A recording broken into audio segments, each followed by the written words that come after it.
Good morning, I'm Harsh and I'll be talking about a revolutionary rocket engine, the RS25, which was used in Space Shuttle and now will be used in the SLS rocket. The working principle behind an engine is very simple. In general, fuel and oxidizer are stored in external tanks using sets of pumps and turbines. These are then fed under pressure to the combustion chamber where they are ignited using igniters. These are then isentropically expanded in the nozzle, and the exhaust gases flowing at high velocities produces thrust, thereby propelling the rocket. Various assumptions like homogeneous composition of working fluid, obeying ideal gas laws, adiabatic flow, no friction condition, etc. are taken while defining the engine. These assumptions ensure proper use of isentropic expansion relations. Conservation of energy and mass are applied to the system. During an isentropic expansion, pressure drops substantially, temperature drops somewhat less, while specific volume increases. The most important thermodynamic property involved while dealing with flow systems is the enthalpy. In the case of nozzle, Q dot is 0, W dot is also 0, and any potential energy changes can be neglected. Because of these conditions, applying energy conservations, we find that stagnation enthalpy is constant. That is, decrease in static enthalpy manifests itself as increase in the kinetic energy. SSME has a staged combustion cycle. That is, there is two-stage combustion process happening. Stage 1 includes combustion at the pre-burners at extremely fuel-rich ratio comprising 76% fuel and 11% oxygen.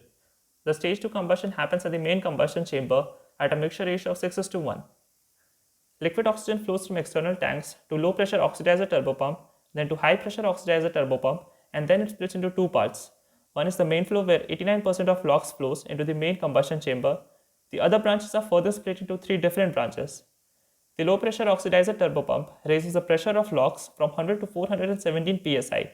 It has an axial flow pump with a mass flow rate of 420 kg per second and an efficiency of 68%. It has a 6-stage axial flow hydraulic turbine supplying work at the rate of 1.2 megawatts with an 68% efficiency. Liquid hydrogen flows from external tanks to low-pressure fuel turbopump, then to high-pressure fuel turbopump, to the main fuel valve, and then it splits into three parts at the diffuser of the nozzle. The low-pressure fuel turbopump raises pressure of liquid hydrogen from 30 to 290 psi. It is also an axial flow pump with a mass flow rate of 70 kg per second and an efficiency of 72%. It has a two-stage axial flow gas turbine which supplies work at the rate of 2.5 megawatts at 58% efficiency. Powerhead is the heart of any rocket engine, SSME being no exception. Hot gas manifold is the central component here. It structurally supports 7 major components. These are the high-pressure oxidizer turbopump, the high-pressure fuel turbopump, main combustion chamber, heat exchanger, main injector, and two pre-burners. The turbopumps serve a great purpose here. Their job is to take propellants from the tanks, raise their pressure, and deliver to the next location. Centrifugal pumps are mainly used. Liquid pumps are basically constant volume flow device, so the propellant with highest density require less head, less power, and ultimately smaller pump assemblies. This is the reason why turbopump for fuel is way more complex than that of oxidizer. These pumps should be such that it should not cavitate, as turbopumps has to be the most reliable system in a rocket engine. The turbines derive their power from expansion of high enthalpy gases. They must provide adequate shaft power for driving propellant pumps. Since densities of LOX and LH2 are quite different, a single shaft would not be practical. Instead, two separate turbopumps are used, rotating at higher speed for the fuel pump and lower speed for the oxidizer pump.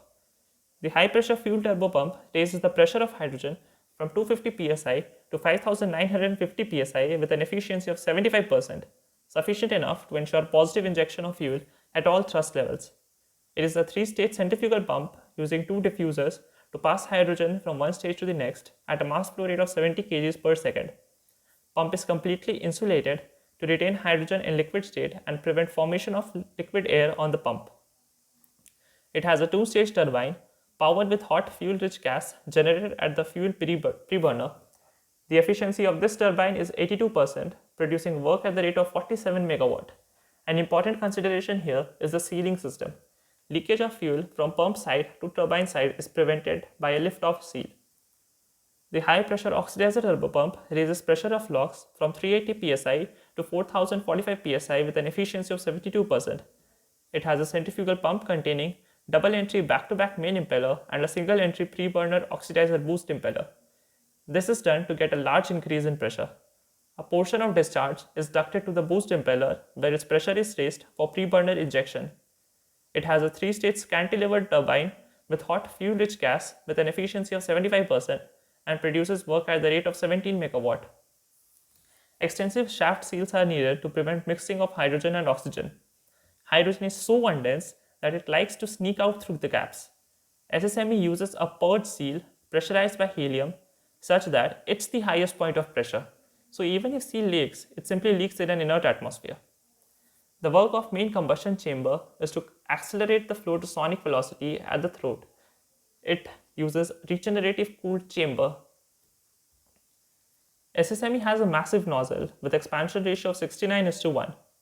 Nozzle basically achieves a high degree conversion of enthalpy to kinetic energy of the exhaust gas by controlling its expansion and pressure reduction to produce thrust governed by Newton's third law. Flow is isentropically expanded to supersonic Mach number. This expansion causes the static pressure and temperature to drop from throat to exit because of conversion of internal energy to the kinetic energy. The thrust produced depends on the mass flow rate through the engine, exit velocity of the flow, and the exit pressure. When exit pressure is same as atmospheric pressure, engine is said to produce optimum thrust.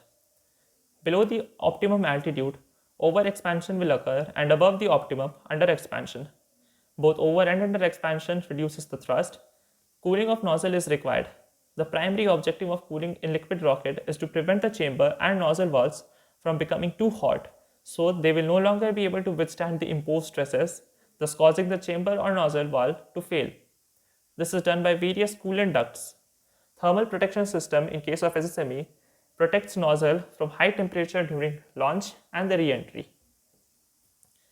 SSME was manufactured by ROCKETDYNE, which was an American rocket engine design and production company. Now it's called AEROJET ROCKETDYNE. So why SSME? This table compares various rocket engines like Merlin, RD-180, F1, RS25, BE4 and Raptor. We see from this table that ISP of RS25 is unmatchable. It has an ISP of 366 seconds at sea level and 452 seconds at vacuum, which is way more than any other rocket engine. Also, use of two pre-burner configuration permitted precise mixture ratio and thrust control. Stage combustion cycle also allowed to extract more energy from the gases. It yields high efficiency, turbopump speeds, and chamber pressures. For high thrust, long duration liquid propellant engines, the use of turbopump fed system usually lowers system weight and raises performance as compared to pressurized gas fed systems. Since the major portion of pressure required at the thrust chamber is supplied by turbopumps, this also saves a considerable amount of tank weight, and hence SSME is truly a revolutionary rocket engine. These are the references. Thank you.